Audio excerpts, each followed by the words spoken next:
La palabra del Señor enseña hemos venido hablando de varias palabras que tienen una profundidad. Hace 15 días estuvimos hablando de la justificación. Y hablamos que la justificación como tal, doctrinalmente hablando o teológicamente hablando, se refiere a que es un acto legal. ¿Es un acto qué?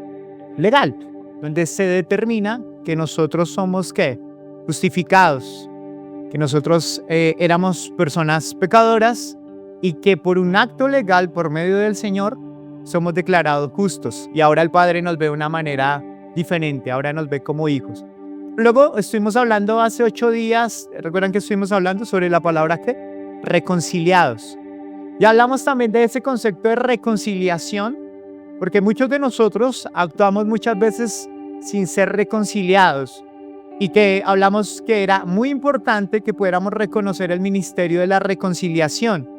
Y el ministerio de la reconciliación es que Dios nos ha llamado a tener buenas amistades, a arreglar nuestras diferencias, a poder perdonar. Pero también ese pasaje habla de que nosotros somos embajadores. ¿Y somos embajadores de qué? De ese reino, de un reino, el reino de los cielos. Y que Dios quiere que como embajadores mostremos ese ministerio de la reconciliación. Porque justo por el Hijo somos nosotros reconciliados. Amén. Yo quiero hablar de otra palabrita que precisamente tiene una profundidad y que si aprendemos nosotros a vivir de acuerdo al significado de esa palabra, es allí donde nuestras vidas van a cambiar. Por eso yo les sugiero que si no lo ha podido estudiar esas palabritas que acabo de decirle, son importantes que yo las pueda entender como cristiano, porque a la medida que yo reconozca la profundidad de cada una de esas palabras, mi manera de vivir va a cambiar, mi manera de enfrentar las situaciones van a cambiar. Hoy precisamente quiero hablar de la palabra redimidos. ¿Cómo se llama la palabra? Redimidos. Y generalmente algunos la única vez que han escuchado esa palabra es la palabra de un grupo musical que se llama Redimidos y es lo único que entienden. Sí, redimidos. Pero no entendemos el significado de esa palabra como tal. Y la palabra representa varias cosas, tiene una gran profundidad y representa que alguien nos ha liberado, ¿sí? Que alguien nos ha traído libertad, que alguien nos ha salvado y ha pagado un precio. ¿Ha pagado un qué? Un precio. Y quisiera hablarles primero desde el contexto bíblico de lo que representa eso para que nosotros ahora podamos interpretarlo como tal. Imagínense que hace un tiempo atrás estaba una familia allí viviendo, estaba una mujer con su esposo y con sus 2 hijos. Y ellos están pasando por una hambruna, o sea, no hay nada que comer, están pasando por una situación difícil, complicada. Ellos están en Belén. La palabra Belén representa el lugar, casa donde hay pan. Imagínense, en un lugar donde hay pan, pero escaseaba el pan. Entonces ellos dicen, ¿qué hacemos nosotros? Aquí no hay nada que comer, que nos vamos a algún trabajo, nos movemos de acá, nos vamos para otra nación, no sé qué. Y entonces ellos determinaron, pues vámonos de acá, y se van para Moab. Cuando ellos se van para Moab, pues allá los 2 chicos empezaron a ver otras 2 chicas allá de Moab, se empezaron a picar el ojo, empezaron a whatsappearse allí, se mandaban carita feliz y no sé qué, y resultaron enamorados estos 2 y se casaron. Pero resultó que allá en Moab las cosas no eran tan fáciles, y resulta que allí la mujer que estoy hablando, la mamá de estos hijos se llama Noemí. ¿Cómo se llama? Noemí. Y Noemí empieza a vivir algo que ella no pensó que iba a vivir. Y fue precisamente que en ese lugar de Moab se le murieron los 2 hijos. Pero no solamente que se le murieron los 2 hijos, sino que se le murió su esposo. Imagínense. O sea, por una decisión que algunos cuestionarían, si me hubiera quedado más bien en Belén, allí no hubiera pasado lo que pasó acá. Pero tomamos una decisión y ahora muere mi esposo y ahora mueren mis 2 hijos. Imagínense para una mamá tener que ver la muerte de no solamente un hijo, sino de 2 hijos. La terrible, una situación completamente compleja como tal. Pero hay 2 mujeres, estas 2 mujeres que se acabaron de casar con estos 2 hombres. Noemí les dice, ¿saben una cosa? Yo me voy a devolver, pero es mejor que ustedes se queden acá, porque a donde yo voy las van a tratar como extranjeras. Allá yo no tengo nada, porque la cultura realmente que representaba como el patrimonio y todo lo que tenían era el esposo. Pero Noemí sabía que si se devolvía a Belén, allí no tendría nada que hacer. Allá no tendría predios, no tendría dinero, no tendrían con qué comer y demás. Y una de ellas dice, bueno, está bien, yo me quedo. Pero hubo una que tuvo una actitud totalmente diferente que se llama Ruth. ¿Cómo se llama? Ruth. Y Ruth dice, para las que sea, yo me voy contigo a Noemí, porque tu pueblo será mi pueblo y tu Dios será mi Dios. Me encanta esa actitud de Ruth porque dice, vamos, a pesar de que yo pueda ser una extranjera, yo me voy y me voy contigo, y se va con Noemí. Pues allá las cosas no son fáciles. Como les decía, estaba en una cultura muy machista como tal y se determinaba que legalmente el quien tenía predios o el que tenía dinero y demás eran los hombres, y estas mujeres no tenían absolutamente nada. Entonces una de ellas llamada, Ruth, lo que hace es que se va a los campos, y había una ley en Israel que en Israel todo lo que sembraban y lo que se salía del sembrado ellas lo podían recoger, era como algo legal para poderle ayudar a los pobres.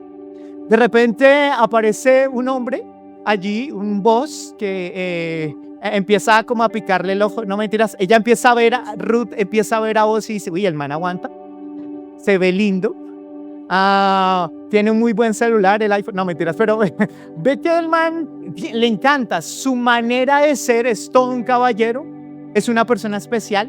Y vos también empiezas a ver a Ruth y dice, uy, esa Ruth, cómo actúa, es linda. No tenía que mostrar así y demás, porque eran bien tapaditas, pero se veía hermosa, ¿me entiendes? Y él, como que él se enamora de ella y dice, uy, no, qué linda. Y empieza a ver como un lazo allí. Ruth va a contarle a Noemí, y Noemí se pone feliz. ¿Por qué se pone feliz? Uno podría decir, pero bueno, es que ella era la esposa de su hijo. Porque representaba que el hecho de que vos, de alguna manera, era un conocido de Noemí y sabe qué clase de hombre es, pero sabe algo, que ese hombre puede salvar su linaje, que puede salvar su familia. Pero ¿cómo así? Luego sus hijos no habían muerto, su esposo había muerto. ¿De qué cosa me estás hablando? Porque la palabra del Señor, o porque la ley como tal determinaba, había una figura legal que se llamaba el Goel. ¿Cómo se llamaba? El Goel. El Goel, eso está en Levíticos capítulo 25 y habla de lo siguiente. Si el pueblo, si yo tengo mi familia hebrea y mi familia hebrea por una situación compleja, de repente tengo unas tierras, pero por la pobreza que estoy, entonces decido vender ese terreno. Pero el Goel era aquel familiar que podía ir a rescatar o a recuperar ese predio. ¿Me hago entender? Porque tenía cómo poderlo comprar. Entonces él podía ir a comprar lo que había perdido. Pero también para los hebreos, imagínense en esto. Eso me encantó. Cuando el pueblo del Señor empezó a ser esclavo de Egipto, no fue que de repente dijeron, no, este man tiene cara de esclavo, pues metámoslo como esclavo. No, así no pasó. No fue por su color de piel ni nada por el estilo, sino que ellos empezaron a ser esclavos porque ellos empezaron a sacarle dinero prestado a Egipto. Venga, Egipto, préstenos dinero. Y Egipto, bueno, a ver, pero con tanto interés. Bueno, está bien. Y entonces allí estaban los famosos gota a gota. Y estaban esos gota a gota y que les empezaban a decir, y sáquele plata a los hebreos. Y los hebreos dijeron, no más, tocó pagar con especie. Pero con especie se está refiriendo a que ellos se volvían esclavos. ¿Qué se volvían? Esclavos. Porque era la manera de pagar la deuda con los egipcios.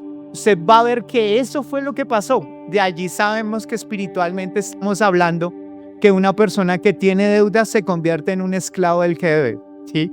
¿Me hago entender? De allí sacamos varias interpretaciones.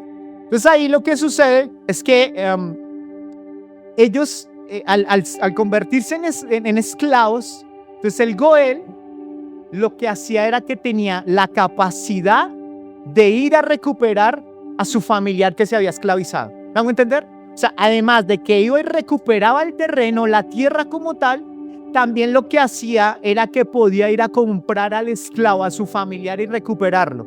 O sea, recuperaba la herencia y empezaba a recuperar la familia.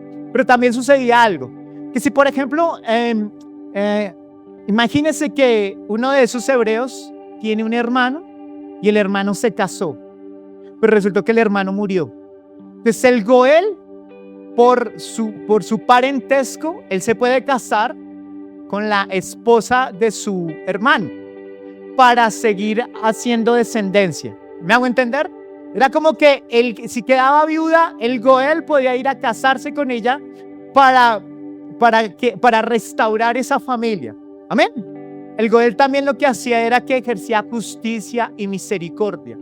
O sea, que como que él veía que había si por ejemplo sucedía lo siguiente: si alguien había matado a un familiar hebreo, este Goel lo que hacía era que iba a ejercer justicia y hasta podía ir a matar a ese hombre que mató a ese familiar si era culpable. ¿Me hago entender? Esa es una especie de Goel. Entonces, ¿por qué metes esa palabra? Porque Goel se convierte en voz. Voz empieza a restaurar y a recuperar la herencia, a recuperar el nombre de la familia ¿de quién? Si me está prestando atención, de Noemí y de Ruth. Porque vos dice, bueno, yo me quiero casar con ella. Y cuando él se va a casar con ella, ve que hay otro Goel que es más cercano, un familiar. Y entonces este hombre van y le dice, él dice, yo quiero a Noemí, me cayó bien y hemos pasado tiempo hablando, whatsappeándonos, hemos tomado fotos, hemos salido a tomar café, qué lindo, qué chévere, y compartimos bien lindo. Yo estoy tragado de esta mujer, pero yo sé que yo necesito que esa persona, que es la primera, pues desista de casarse con ella. Y él va y habla con un familiar que estaba allí, y la manera de hacer un pacto era como en la entrada de la ciudad. Y lo que hacían era que para firmar no firmaban, sino se quitaban una sandalia como un compromiso de lo que había adquirido. Entonces el hombre decía, yo no quiero, el que negó ser Goel, dijo, yo no quiero mezclar mi familia con extranjeros.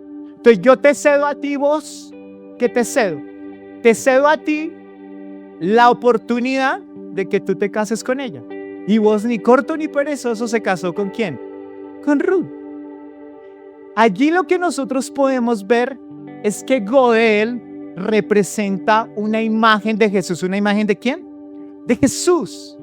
Imagínense a Ruth, que llega como una extranjera, no tiene familia, no tiene tierra, no tiene una herencia, no tiene un parentesco, no tiene nada, y es rescatada por el Señor, por este Señor Vos, ¿sí? Un hombre generoso, un hombre que representa a alguien que trae justicia. Mírenlo ahora ese Goel con el pueblo de Egipto, o cuando el pueblo del Señor estaba en Egipto. Borremos un poquito para poder comprender el término. Entonces el pueblo del Señor cae en esclavitud en Egipto. ¿Por qué cayó en esclavitud? Por las deudas, ¿recuerdan? Por las deudas. Se enchicharronó con las deudas y se volvió un esclavo. Esos empiezan a ser esclavos, y al ser esclavos de ellos, entonces el Señor escucha que su pueblo está en esclavitud y Él decide ejercer justicia. ¿Cómo ejerce justicia? Ejerce justicia porque vienen las plagas sobre Egipto. Porque aún el ejército, cuando salió detrás del pueblo de Israel, murieron en el Mar Rojo. ¿Recuerdan? ¿Eso era justo o no era justo? Claro que era justo. Goel ejerciendo justicia. ¿El Señor les prometió una tierra prometida, sí o no? ¿Iban a ir a dónde? A Canaán.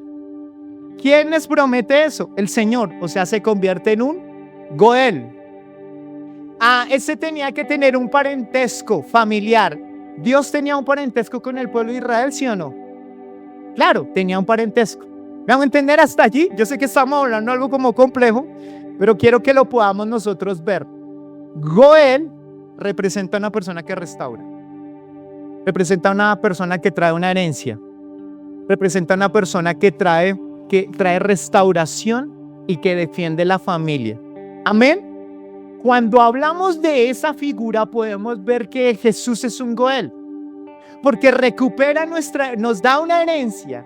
Éramos tratados como extranjeros. Él se tuvo que convertir en hombre para que hubiera una relación entre el hombre, un parentesco. Ahora Él viene a ejercer justicia y Él viene a tomar nuestro lugar. Somos redimidos. Miren esto y lo voy a luego a conectar. Imagínense que en el tiempo antiguo hay una serie de hombres que están todos alineados y encadenados. Todos están encadenados. Tienen un aviso que cuelga de su cuello y tiene un valor. Tiene un valor allí. Ese valor como tal es de alguien que están esclavizados. Ellos están allí, pero no son sus propios dueños. Ellos no están por su propia voluntad. Ellos están allí porque a alguien les pertenece, no a sus propias vidas, sino a alguien les pertenece. Estoy hablando de esclavitud. Entonces, la manera de poder liberar a esos esclavos, entonces haga de cuenta que usted está en una venta de esclavos y que usted está como un esclavo. ¿Me hago entender? Algunos tienen pinta de esclavo africano, pero otros no, ¿sí? Pero todos de alguna manera estábamos esclavos allí. Ahora, ¿esclavos de qué? Esclavos del pecado. Cuando hablamos de pecado, generalmente la gente deja prestar atención porque parece que fuera una tía que Dios no quiere, que se llama pecado. Cada vez, ay, no, es que Dios siempre habla de la tía gorda que se llama pecado. No, mire. Cuando usted y yo, imagínense, o miremos este ejemplo. Hay dos personas. Hay una persona que es esclava del licor. Y hay otra persona que no ha probado el licor. Y a los dos los invitan a una copa de aguardiente. ¿Cuál creen que es más dado a que se quede allí y se convierta eso en un desorden? ¿A cuál? ¿Al que no ha tomado? ¿Al que ha tomado o al que no ha tomado? Al que ha tomado. ¿Por qué? Porque ya viene su cuerpo en una adicción hacia el alcohol. ¿De acuerdo? Es exactamente lo que tú y yo hacemos porque tú y yo no tenemos una conciencia neutral antes de conocer del Señor. ¿A qué me refiero? Usted llega y dice, yo no necesito a Dios porque yo tomo todas las libertades que yo quiero, yo hago lo que quiero, yo voy donde quiero, yo hago no sé qué y no sé cuánto. Pero su voluntad sí está condicionada. O sea, usted está condicionado y usted no es neutral. ¿Pero por qué, pastor? Por varias razones. Uno, porque usted heredó algo. ¿Qué heredó? El pecado de Adán. O sea, ese chicharrón que hizo Adán, yo tengo que cargar con él. Sí. Como el Señor tiene que cargar con el chicharrón suyo cuando pecó y Él los salva, por una sola persona nos condenamos, por el tal Adán, ese Adán para darle pata. Y pero por otro nuevo Adán, ¿cómo se llama el nuevo Adán? Jesús. O sea que por uno nos condenamos, pero por otro somos libres. Entonces cuando tú te mofas y dices, yo soy libre porque yo no voy a la iglesia y yo soy libre porque amo a Dios a mi manera y demás, la pregunta técnica sería, ¿tú no será que estás condicionado a la rebeldía porque tú no has nacido de nuevo y porque tú no has sido libre, porque el Señor no ha ido a ese mercado de esclavos a comprarte? ¿A qué me refiero? Volvamos nuevamente a las cadenas. Las cadenas están representando mi pecado, lo que yo soy esclavo. Algunos dicen, yo no soy esclavo de la inmoralidad sexual, pastor. Yo no soy esclavo del licor, pero a veces son esclavos del orgullo. Soy esclavo de la vanagloria de la vida. Soy esclavo de que soy orgulloso y quiero salir adelante para demostrarle a todo el mundo que yo puedo. Y parece lindo y romántico, pero eso Dios lo llama pecado. Porque el egoísmo y el exaltar el yo y el hacer las cosas y pasar por encima de los demás, uno lo puede ver como libertad. Pero el Señor dice, no eres libre, eres esclavo. Y entonces tú piensas que eres libre, pero no eres libre porque está condicionado. Tu cuerpo está condicionado para pecar. Tu cuerpo está condicionado para embarrarla. ¿Me hago entender? Mi cuerpo está condicionado para eso. Porque somos afectados por el pecado de Adán, pero no solamente por el pecado de Adán, sino por nuestro propio pecado. ¿Por qué por nuestro propio pecado? Porque usted cuando ya empieza a adquirir la edad de la conciencia, más o menos de los 6 a los 7 años, usted ya razona y demás, y usted empieza a decir, uy, no, yo voy a manipular a mi mamá para que me dé comer. ¿Y cómo lo voy a hacer? Va a hacer una pataleta. Ya empiezo a mentir, ¿sí? Ese chino tiene un mejor juguete que el mío, pues yo le voy a romper su juguete para que afine y deje de ser tan creído y yo me voy a quedar con esto. Yo voy a acapar clase. Voy a mentirle a mamá que estoy haciendo esto, estoy haciendo lo otro. Y entonces empezamos por nuestra naturaleza dañada, empezamos nosotros a pecar como una manera natural. Antes porque adquirimos eso y ahora porque tú y yo desarrollamos eso. ¿Me hago entender, iglesia? Amén. Hasta ahora ahí vamos bien. Entonces cuando tú me dices que Jesús, yo necesito a Jesús para ser libre, claro que necesito ser libre. ¿Por qué? Porque no solamente es que el pecado es un error moral, sino es que eso me hace enemigo del Señor, me hace enemigo de Jesús.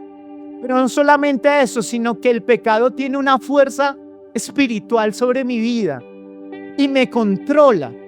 Como aquel que dice, yo sí soy bien rabona, yo soy bien rabón y yo no sé qué hacer, pero me controla. Y uno puede decir, ahí hay un esclavo. ¿Un esclavo de qué? De un pecado que quiere gobernarlo, que lo quiere controlar. Amén. Podrá hablar de muchas otras cosas. Entonces el Señor dice, tú necesitas entender que eres un esclavo. También un esclavo, eso representa que eres enemigo de Dios, pero también que no tienes libertad, que tú dices que tienes libertad, pero no la tienes, y que tú no eres neutral, sino que tu conciencia, tu cuerpo, tu alma está encadenado al pecado.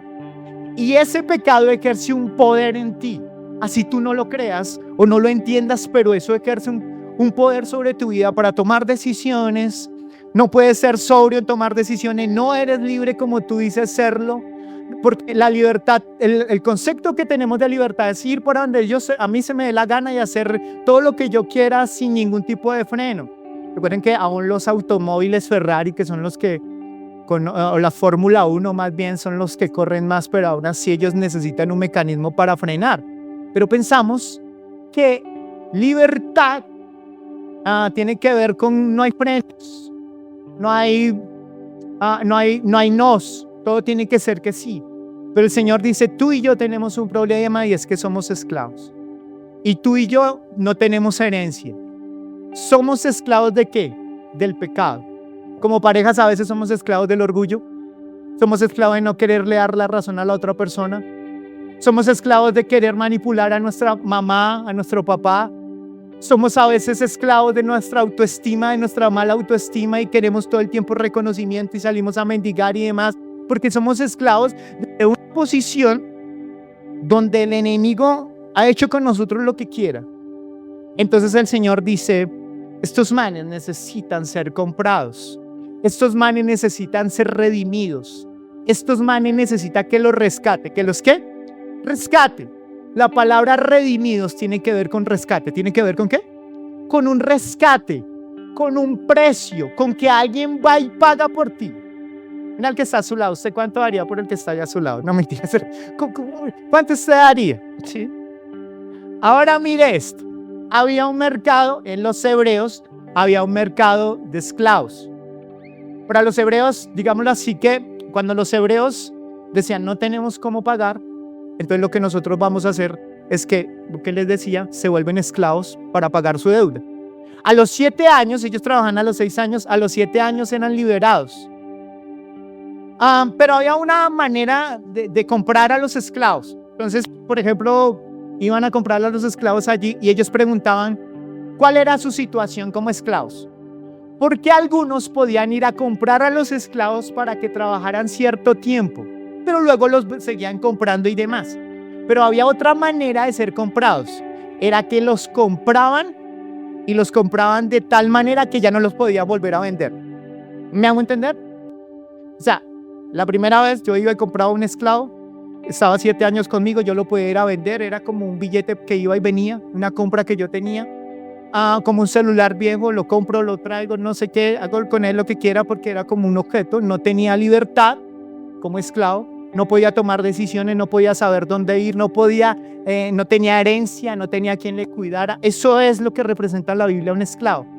Pablo, cuando encuentra eso en la Biblia, él dice, yo ahora me voy a convertir en un esclavo del Señor. Y me dice, pero ¿cómo así que el Señor lo acaba de liberar para que deje de ser esclavo y ahora se convierte en un esclavo? Porque hay una especie de esclavo que ahora sigue por amor.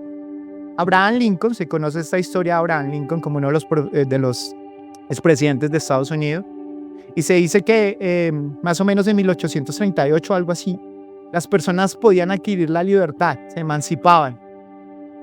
Dice que una de ellas, había una mujer, él le dice, la compró. Y al comprarla como tal le dice, ahora tú puedes hacer lo que quieras. Yo puedo hacer lo que quiera, pero ¿para dónde voy? ¿Qué hago? ¿Qué puedo decir? Tú puedes ir a donde tú quieras. Tú puedes hablar lo que tú quieras. Tú puedes hacerlo con lo que quieras con tu vida. Y entonces ella llega y dice, yo, ya que tengo libertad, decido seguirte a ti porque has pagado un precio por mí. Amén. Ahora, ¿qué tiene que ver con Jesús esto? Y porque Pablo se convierte en un esclavo donde él determina que ahora se convierte en un esclavo del Señor. Miren cómo eran esos esclavos. Ustedes a veces ven a la gente con aretes y demás y ustedes no saben a veces de qué viene eso. Había una clase de esclavo que se convertía en esclavo del Señor porque decía, yo me voy a convertir en un esclavo que va a seguir a su amo sin sueldo y sin nada. Y entonces ante una ceremonia en un juez le colocaban un arete en la oreja. Y ahí él decía, yo soy esclavo ahora por amor. ¿Soy esclavo por qué? Por amor. Ahora, ¿de dónde viene esa pasión de querer entregar todo por Jesús? Un Pablo que era un jurista, un Pablo que tenía la ciudadanía romana, que podía hacer con su vida lo que quería. Porque Pablo entiende una verdad. Pablo entiende que el único que lo puede librar de sus propios demonios, de su propia esclavitud, es Jesús. Y que la manera como compró a este esclavo no fue a través de oro o de plata, sino a través de precio y precio de sangre. ¿Me hago entender? O sea, él entiende que fue comprado entregando su vida. Cuando tú comprendes esa verdad de que Jesús te ama y entregó su vida por ti, no dando oro, no dando plata, sino dando lo mejor de sí, entregando su vida por amor a ti para hacerte libre, uno dice, wow, tremendo. ¿Cómo alguien puede hacer eso por mí? O sea, ¿cómo alguien me puede amar tanto si no lo merezco? Cuando veo mi vida, la veo llena de vacíos, la veo llena de heridas, llena de equivocaciones, y cómo alguien me ama y me libera, porque me libera del poder del pecado. Y ahora hay una gran diferencia. Cuando ese man, como lo hablábamos hace un momento, está al frente de una mesa y ese es adicto al alcohol, ahora que él es cristiano, él tiene poder para decirle a ese alcohol, no me dominas. Amén. Cuando tú eres libre por el Señor, tú puedes entender que la condición cambia. La condición cambia porque ahora sí puedes tomar decisiones no influenciado por el pecado, no coaccionado por tu naturaleza caída, sino que ahora eres libre. Ahora, ¿cuál es el problema? Es que tú no lo entiendes y a veces yo tampoco lo entiendo. E insistimos vivir como esclavos, como si no fuéramos redimidos, y empezamos a tener un estilo de vida esclavos. Esclavos de la falta de perdón. Esclavos de un trabajo. ¿Qué tiene que ver, pastor, mi trabajo con la esclavitud? Tiene que ver en que tú a veces en tu trabajo estás buscando libertad cuando ya la tienes. Y tú no te das cuenta de lo que tienes y caes en un engaño de que necesitas conseguir cosas afuera para ser libre. Y tú crees que lo que te hace libre es irte a otra nación, que te den dinero y te paguen mejor. No tengo nada en contra de eso, pero el problema es cuando tus motivaciones empiezan a ser para buscar libertad cuando la tienes.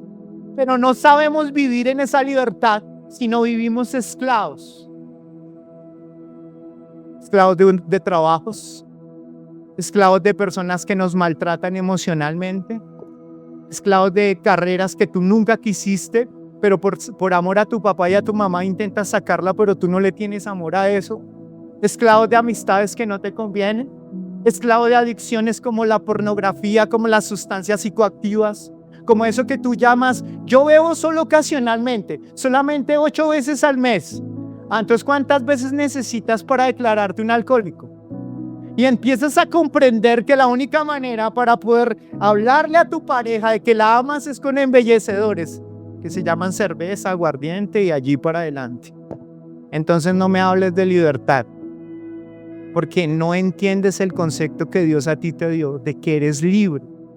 O sea, lo que Jesús hizo por ti y por mí tiene un significado muy fuerte espiritual. Y cuando tú lo comprendes, puedes entender que puedes vivir a otro nivel de tu vida. El problema es seguir insistiendo en que somos esclavos.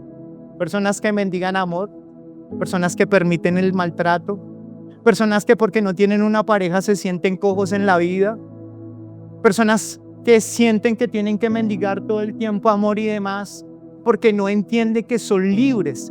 Jesús te hizo libre. Dígale al que está a su lado, usted tiene una cara de redimido. Dígale al que está a su lado, usted tiene una cara de redimido. Ahora dígale, créalo. Créalo. O sea, no solamente eres, créelo. Ahora, Jesús es ese Goel. Jesús es ese Goel que te da herencia. Imagínate, ahora que eres un hijo de Dios, antes eras enemigo y ahora el Señor dice, ningún enemigo. Es como que usted tuviera, lo hablas 8 días, pero es como si usted tuviera un enemigo. Y ese enemigo usted se reconcilia con él y ahora usted se lleva a vivir a ese enemigo y le da de comer. Uno dice, uy, no, hasta allá tampoco yo voy a perdonar de esa manera. Pues el Señor lo hizo. Porque el Señor te dijo, tú eras mi enemigo. Tú eras un adicto, tú hacías eso, tú hacías lo otro y a veces blasfemabas en contra de mí. Hubiera bastado con solamente decir, ya somos amigos reconciliados. El Señor dice, no, yo no doy un poco, yo doy todo. Ahora eres mi hijo. ¿Eres qué? Mi hijo. ¿Entiendes ese concepto? ¿Entiendes el concepto de ser hijo? Cuando entiendes el concepto de ser hijo, empiezas a vivir con el tiempo y no te conviertes en un esclavo de nada. Yo, por ejemplo, cuando veo empresarios dentro de la iglesia, les digo, ¿y ustedes por qué no ponen límites para no trabajar un domingo? ¿Por qué no ponen límites? Porque se supone que si son libres, ¿por qué no lo hacen? Porque a veces hay un miedo. El miedo al fracaso y el miedo a que fracase su negocio y eso lo lleva a tomar decisiones el domingo. ¿Me hago entender? Yo siento que lo que acabo de decir no es muy carismático, pero tengo que decirlo como su pastor que soy. ¿Por qué no tomas decisiones si eres libre? Si tú mismo te das cuenta que tu trabajo te suprime y te llena, ¿por qué no vives bajo los principios de entender que un domingo es para el Señor y para tu familia? ¿Por qué no tomas decisiones frente a eso? Porque es bueno cuestionar eso para saber si lo que yo estoy... Hace unos días encontré un meme de una persona que estimo es una jovencita, está en la universidad, y era como un meme allí que decía, yo ando de afán como si algo yo estuviera perdiendo, como que yo entiendo que algo me estoy perdiendo, tengo que entrar a las redes sociales, tengo que entrar a la universidad, tengo que hacer una cosa porque siento que algo estoy perdiendo y no sé qué es. Y eso es lo que está pasando en esta sociedad en estos momentos. Hay un sentido de urgencia, No sé por qué estoy de afán, pero tengo algo estoy perdiendo. Eso no es libertad, es esclavitud. ¿Me hago entender, iglesia? Con esto no estoy diciendo que no sean más prósperos, séalo. Si Dios te dio la sabiduría para hacer finanzas, hazlo. Pero que eso que Dios te dio no te gobierne, porque Dios nunca...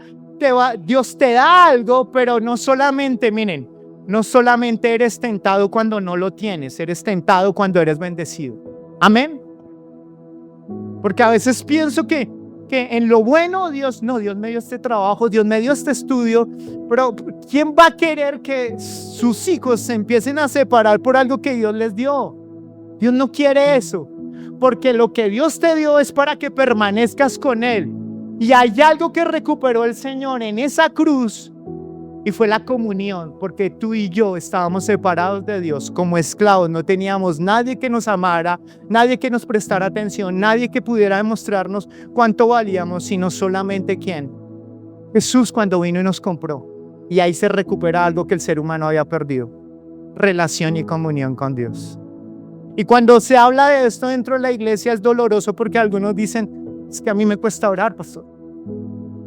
A mí me cuesta leer la palabra, pastor. Eso es como para otras personas. Pero yo empiezo a preguntarme, ¿el problema no será que no estás entendiendo con que la comunión que Dios te dio pagaron un alto precio en esa cruz y que ahora tienes libertad para poder hablar con Él. El problema es que estás tan contaminado de este mundo, tan contaminado de tus metas, de tus sueños, de tus realizaciones y demás, que no tienes tiempo para Él. Pero si te dieras cuenta de lo que hizo Jesús en la cruz y fueras consciente de eso, ¿sabes una cosa? Solo queda algo: amarlo. Porque cuando Pablo empieza a decir, yo me convierto en un esclavo por amor, es porque él no sencillamente se convirtió en alguien que dijo, ay, vaya, llame al Señor. No, porque él entendió el valor de Jesús en una cruz. Y él dice, ¿saben una cosa? Es imposible no amarlo. Cuando yo entiendo estas profundidades de la palabra, uno empieza a decir, no, wow, ¿cómo no amarlo? ¿Me entiendes? ¿Quién te ha amado tanto como Él? ¿Quién? Ese man carretudo que te llevó flores y demás y que te tuvo ahí como tramado por varios años y luego salió y se fue con otra estúpida. ¿Será que eso es sí? Y estás esperando uno igual o uno parecido, porque ya el tiempo está pasando y que algo sea, Dios mío. Desde que tenga bigote, hagámosle. Pero los hombres también son así. Y a veces salen a mendigar. Y a veces quieren rehabilitar gamina para poder levantar y decir, ay, tengo a alguien. Pastor, no debería hablar así. Perdón, pero a veces soy chocante para poder entender un poco. Porque no comprendemos quién somos. Escuché, Lina. Nosotros deberíamos comprender qué es lo que Jesús hizo en esa cruz. Si tú amas al Señor, guarda sus mandamientos. Si guardas los mandamientos, amas a Dios. Si guardas los mandamientos, ¿amas a quién? A Dios. Entonces miren esto. Guardar los mandamientos es que cuando yo entiendo sus mandamientos, puedo comprender, tengo revelación. Y cuando tengo revelación, empiezo a amarlos. ¿Me hago entender? Cuando tú ves los mandamientos, mira, acá viene lo que le va a partir la cabeza a más de uno. Es que usted a veces ve los mandamientos de Dios como esclavitud, pero por el contrario son llaves para darte libertad. Y hacer lo bueno no es difícil, es que no se nos da la gana. Y hacer lo bueno te hace libre. Sigamos con el alcohol. Cuando yo entiendo que soy hijo del Señor y entiendo que tuve una lucha con el alcohol que antes, cuando estaba esclavizado, antes de conocer a Jesús, no podía salir de la esclavitud del alcohol. Ahora que soy redimido por el Señor, comprado a precio de sangre, ahora tengo voluntad para tomar decisiones. Y digo, no. Y el Señor me dice que no beba, que aprenda a ser un administrador de mi cuerpo. Y cuando lo empiezo a hacer, empiezo a decir, esto ya no me domina. Estoy aplicando un mandamiento que me da libertad. Otro ejemplo, cuando usted tiene la costumbre de mentir y mentir, entonces usted miente y luego tiene que reforzar esa mentira para que nadie se dé cuenta y entonces tiene que hacer esto y tapar una olla de acá y la otra y no sé qué y su vida se convierte en un enredo. Pero cuando el Señor dice no mentirás, hermano, qué bacano es poder vivir sin mentiras. Qué bacano es poder decir las cosas a las personas con honestidad sin ofenderlas y demás, cuando me gustan, cuando no me gustan. Qué bacano. Entonces cuando el Señor te manda a que vivas bajo los mandatos de Dios, los mandatos son libertad, pero tú los ves como esclavitud. Tú los ves como no voy a poder ser, no voy a poder avanzar, no sé qué. No, por el contrario, Dios te da libertad. Eso es lo que hace el Señor, pero tú lo ves de una manera totalmente diferente porque el enemigo nos ha querido tergiversar las cosas. Y algunos siguen al Señor por el temor al infierno, ¿me entiendes? Cuando conoces a Jesús, tú no vas a empezar a buscar a Jesús o a seguir a Jesús por temor al infierno, sino por amor, porque es que no hay otra manera de amar. Amén. En Estados Unidos, en la guerra de Vietnam, resultó que estaban allí en la guerra, estaban en unas trincheras, habían 2 soldados norteamericanos. Uno de ellos vio que le iban a disparar a su amigo. Él lo que hace es que se lanza hacia él y se pone al frente de él y recibe los impactos y allí muere. Luego un tiempo después hicieron esas ceremonias que hacen allí Y en esas ceremonias donde vienen los familiares y demás, el niño de 8 años, que su padre fue el que murió, al niño le entregan una bandera. Eso tiene como un significado para ellos muy importante. Y el niño con 8 años, 9 años, mira a este hombre y este hombre le dice, mira, tu papá entregó su vida por mí. Y el niño lo mira a los ojos y le dice, ¿valió la pena? ¿Valió la pena que mi papá hubiera entregado su vida por ti? Es la misma pregunta que Jesús está preguntándote en esta mañana. ¿Valió la pena que yo haya muerto por ti en la cruz? ¿Cómo estás viviendo? ¿Cómo estás viviendo? ¿Eres libre o un esclavo del sistema? Esclavo de tu carne. ¿Cómo estás viviendo? Y necesitamos esa clase de preguntas porque yo tengo que entender que yo tengo que vivir a un nivel de honra como el Señor lo vivió y no a un nivel de mendigo. Porque algunos, si el Señor entregó lo más preciado, porque ahí hubieron 2 actos, el del padre entregando a su hijo. Y uno dice, pero a papá Dios, si hubiera sido Dios, yo hubiera dicho, no, pues yo no mando lo más sagrado, yo mando por ahí al Miguel, mandemos al Miguel, mandemos al arcángel Miguel, mandémoslo, al Gabriel, mandemos a alguno. ¿Por qué manda a lo más valioso que tiene, que ha compartido con él la eternidad, que es el hijo? Pero tú no entiendes que él te dio lo mejor, pero a ti te dan 3 vueltas con un ramo de flores. A ti te dan 3 vueltas con un sueldo.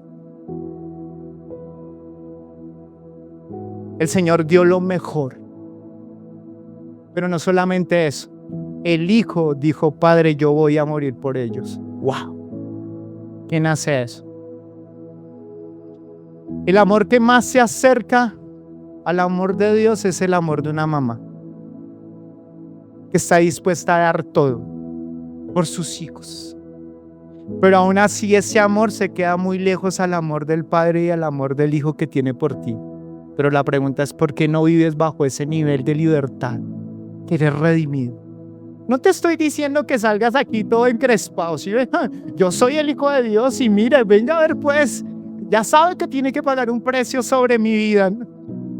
Yo no estoy hablando de ese tipo de cosas, de que tú te envalentones, porque eso es lo que le dicen a uno los psicólogos. Reconoce que eres valioso, reconoce que vales, levántate, mira, ve por un buen trabajo y demás, ponte chusca y demás, y tú te mereces y no sé qué, y no sé, y eso lo que hace es que alimenta el yo y se convierte en un orgulloso que no ama a los demás.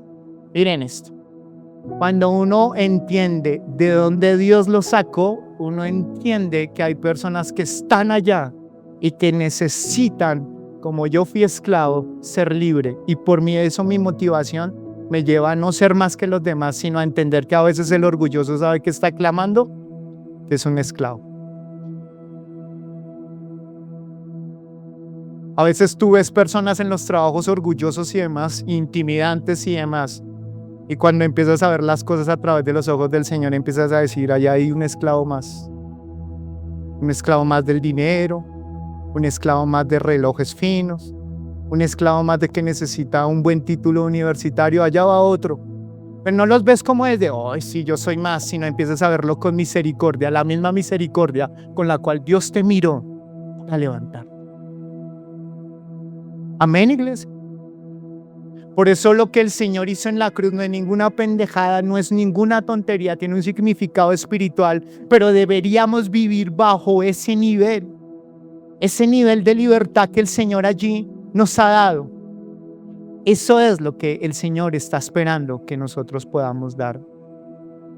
La palabra del Señor enseña en 1 de Pedro 1, 18 al 19, no con oro ni con plata, sino que el Señor nos ha comprado con la sangre preciosa de Cristo Jesús.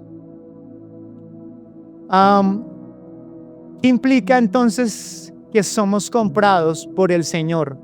Que cambió el señorío. ¿Cómo hacía el señorío? Antes, el pecado era tu amo.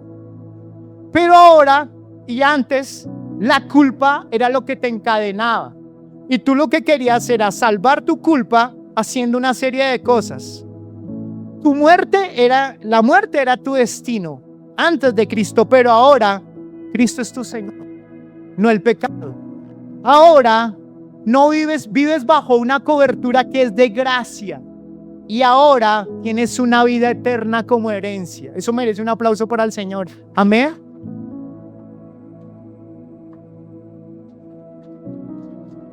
O sea, yo merecía, por el pecado de Adán, pero por mi propio pecado, pagar en esa cruz como lo hizo Jesús.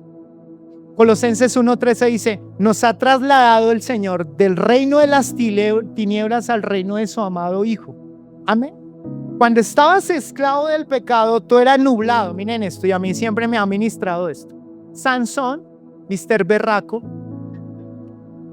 el man hacía fitness, el man preparaba desayunos y vendía desayunos y iba al gimnasio todos los días y además era el máster de máster. Y eso que tenía era porque el Señor le había dado fuerza. Para mí, Sansón, siempre lo hablo, pero para mí Sansón, yo no lo veo como el gran man, sino yo lo veo como un flaco. Pareció a mí. Pero un flaco sin muchas fuerzas, porque su fuerza no radicaba en su músculo, su fuerza radicaba en que Dios se la daba. Amén. Pero bueno, generalmente se describe como un hombre grande, poderoso y demás. Lo primero que el enemigo hace cuando lo engaña es que le quita los ojos. ¿Qué le quita? Los ojos. Cuando hay alguien que está en pecado y que no se ha reconciliado con Dios, no ve bien. Por eso me compré estas gafas. No ve bien. No hay claridad en sus sentimientos. No entiende cuándo son los límites. Como límites como qué, como si yo le pregunto a él que por qué no me llamó, eso es ser tóxica o no tóxica, pastor. Él me alzó la voz. ¿Está bien que me alce la voz o no? Estás confundido, o sea, no entiendes. No entiendes cómo corregir a tus hijos, no entiendes cómo vivir tu vida y disfrutarla, no la entiendes. ¿Por qué no la entiendes? Porque el pecado te ha cegado y estás bajo el reino de las tinieblas. ¿Dónde dice eso? Se lo vuelvo a leer. No nos ha trasladado el reino, nos ha trasladado Dios, Jesús, del reino de las tinieblas al reino de su amado Hijo. Allí empiezo a ver bien. Es eso, como el Señor. ¿Cómo entonces vivíamos sin Cristo, sin vida espiritual, bajo el dominio del pecado, sin esperanza verdadera, con temor y culpa? Pero ahora como el Señor quiere que vivamos como nuevas criaturas que somos. Mire, es que ni el Señor, mire cómo es de garra el Señor. El Señor dice, no, venga, yo lo arreglo. O sea, como un carro, ¿me entiendes? ¿Se han visto cuando el carro saca la mano? ¿Sí? Sacó la mano del motor. Generalmente al motor lo que le hacen es que lo restauran, le ponen otras piezas, lo arreglan y demás. Pero el Señor dice, no, ningún arreglo ni nada. Te hago nueva criatura. ¿Te hago qué? Nueva criatura. O sea que además de que eres comprado ahora, eres nueva criatura. Pero tú insistes en vivir con la vieja criatura. ¿Me entiendes? Ahora eres nueva criatura y el problema es que ahora cuando vas a enfrentar tu vida, tú tienes un dilema. Tomo decisiones con la vieja naturaleza, no con la vieja, sino con la vieja naturaleza o con la nueva naturaleza. Y generalmente como cristianos, ¿qué creen que cómo tomamos decisiones? Con la vieja naturaleza, no en la nueva naturaleza que tenemos. A la nueva naturaleza, a la vieja naturaleza le cuesta perdonar. Ese man me la hizo y cruzo esta línea y ahora es que le digo, yo no soy vengativo, pastor. No, yo no soy vengativo. Pero empiezo a hablar mal de esa persona, a tenerlo de lejos. Antes lo saludaba bien y empieza a ser rabón. Y siempre lo hablaba. A veces nosotros los hombres no somos tan expresivos porque las mujeres sí muestran su odio y su rencor de uno. O lo hablan. En cambio los hombres no. Soy tan orgulloso que no le voy a demostrar que me cae mal. Pero tus acciones hablan más que tú. Y entonces empezamos nosotros a vivir en la vieja criatura. Tú no perdonas a nadie. En la nueva criatura, venga quien sea que yo perdono. No le cuesta. No se engancha con nadie tan fácilmente. Perdona fácilmente. Lo van a venir a manipular y le voy a demostrar que yo soy mejor que alguien. Y tú aplaudes lo que hace tu enemigo. Bacano. Y el otro, pero no era para que me aplaudiera, era para que me sintiera envidia. ¿Me entiendes? O sea, vivir en la nueva naturaleza es guau, o sea, tremendo, Señor, pero vivo con culpa, si no. Vivo con resentimientos. Vivo ahora sin Cristo, con Cristo vivo sin condenación. No me engancho tan fácil y vivo como un hijo, no como un esclavo. Y yo insisto con eso, no vivan como un esclavo, sino como hijo. ¿Recuerdan la ilustración que les contaba del hombre que entró a un lugar, a un orfanato donde habían varias cunas y había muchos niños allí, aquí nadie estaba llorando y demás? Y le preguntaron a este hombre, ¿por qué no están llorando los niños si los niños normales lo que hacen es que lloran? Y entonces el hombre le responde, esos niños no lloran porque se cansaron de llorar, porque creen que con el llanto llamaban a sus papás, pero nadie atendió. Así vive un esclavo. Pero cuando eres hijo, ¿sabes qué entiendes? Que cuando tú lloras, el Padre te escucha. Pero tú no quieres orar, porque tú piensas que papá no te escucha. Tú piensas que esa lucha que tú tienes y que a nadie le cuentas y que posiblemente tu pareja es la única persona que lo sabe, el Señor es indiferente ante eso. Y a veces, ¿sabes qué haces? Si empiezas a comparar a tu papá y posiblemente al papá que te dejó, que se fue con otra, y tienes dificultad para creerle a papá. Pero papá no es así. Papá no te abandona. Papá te da una herencia. Papá entregó lo mejor por ti. Y papá no te va a dejar ni te va a abandonar. Amén. ¿Cuánto le damos un aplauso al Señor por él? Quiero que se pongan en pie. Vamos a ver. Quiero darle gracias a todos aquellos que nos acompañaron esta mañana. Espero que Dios pueda ministrar, seguir ministrando sus vidas. Dios los bendiga.